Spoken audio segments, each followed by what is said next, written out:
je vais te raconter l'histoire des couleurs pour demain. Elle est écrite par Nicole Snitzelard et illustrée par Coralie Sodo. Des couleurs pour demain. Atka est un petit esquimau. Il mène une vie à l'image de tous les petits garçons du monde. Mais lui, chez lui, on ne trouve plus trace des couleurs. Tout est devenu gris et terne. Ses parents ont décidé de l'appeler Atka, gardien des esprits, avec l'espoir de voir revivre les traditions de son peuple. Atka habite un cabanon de bois, construit sur un lopin de terre sombre. Cela fait bien longtemps qu'ils ne vivent plus dans des igloos. Il n'y a presque plus de neige et la banquise n'existe plus.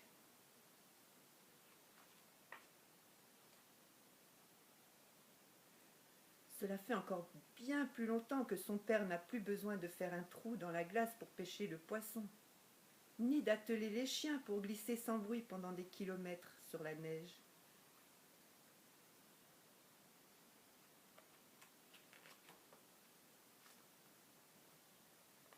Aujourd'hui, comme tous les jours de la semaine après l'école, Atka rejoint son papa.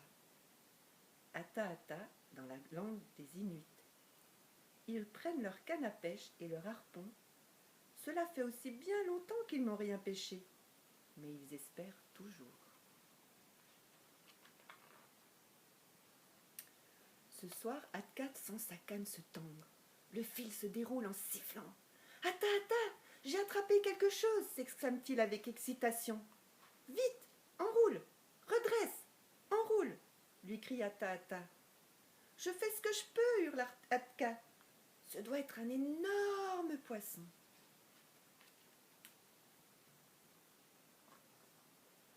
Enfin, le poisson gicle hors de l'eau.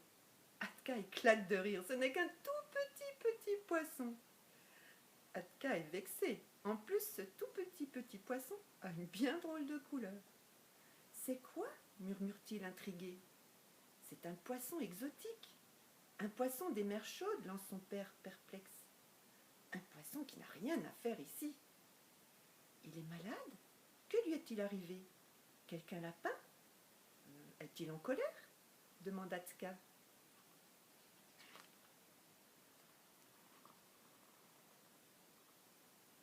C'est un poisson jaune, explique Ata-ata. Jaune comme le soleil de l'autre côté de la terre, jaune comme les boutons d'or, dans un pré un jour d'été, jaune comme le champ de tournesol. Comment tu sais ça, Ata-ata questionne Atka. Un vieux trappeur est venu jusqu'au village il y a bien des années. Il avait des livres remplis de photos de là-bas. Le lendemain, Atka pêche un poisson bleu. Bleu comme un ciel de printemps, bleu comme la mer sans fin. Mais chez nous, la mer est grise, s'étonne Atka en écoutant Ata-ata raconter. Oui, grise comme le béton, la fumée des usines, la pollution qui nous vient de là-bas.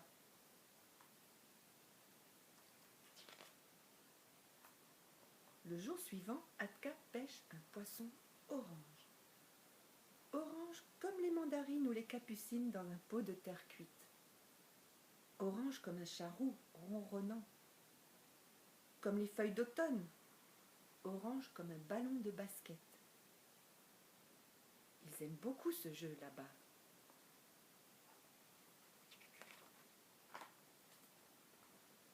Puis Atka pêche un poisson rouge. Rouge comme les cerises cueillies dans l'arbre.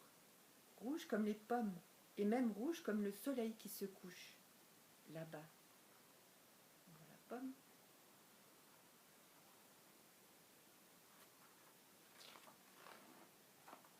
Atka apprend les couleurs. Elles le font rêver. Quand il pêche un poisson blanc, pas besoin d'Ata-ata pour savoir qu'il est blanc. Blanc comme les flocons de neige qui couvraient les maisons et les grandes étendues. Blanc comme la glace qui gelait les ruisseaux et les lacs en hiver. Avant.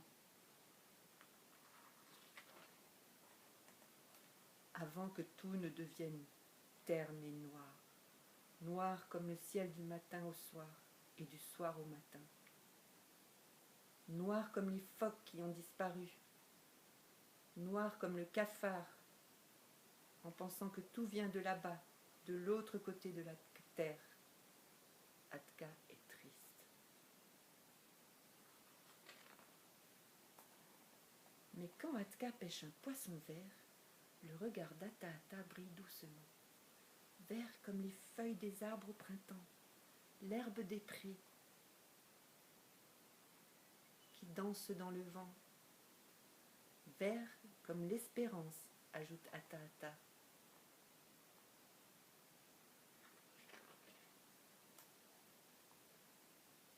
Atka se dit que tout n'est pas perdu. Les couleurs doivent revivre là-bas, comme au temps où Ata-Ata était un petit garçon et que le bonheur était dans la tête et dans les cœurs.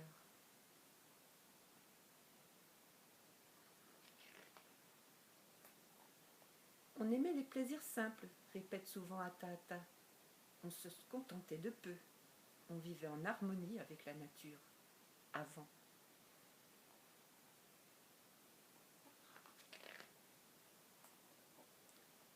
Ata-Ata, je ne suis qu'un petit esquimau, je ne peux rien faire pour que les choses changent. Aussi, tu peux aller à l'école à pied ou en vélo, boire de l'eau claire, jouer dehors, oublier la télé. Ce n'est pas compliqué, ce n'est pas plus compliqué que ça, tu sais, commente Ata-Ata. Car un flocon de neige ne pèse rien, mais des milliers de flocons de neige transforment le paysage. Avec quelques gestes simples, qui sait, demain retrouvera peut-être ses couleurs. Et voilà, l'histoire de Atka est terminée. Si tu veux tenir le livre entre tes mains, demande à papa ou maman de cliquer sur le lien ici en dessous pour le commander.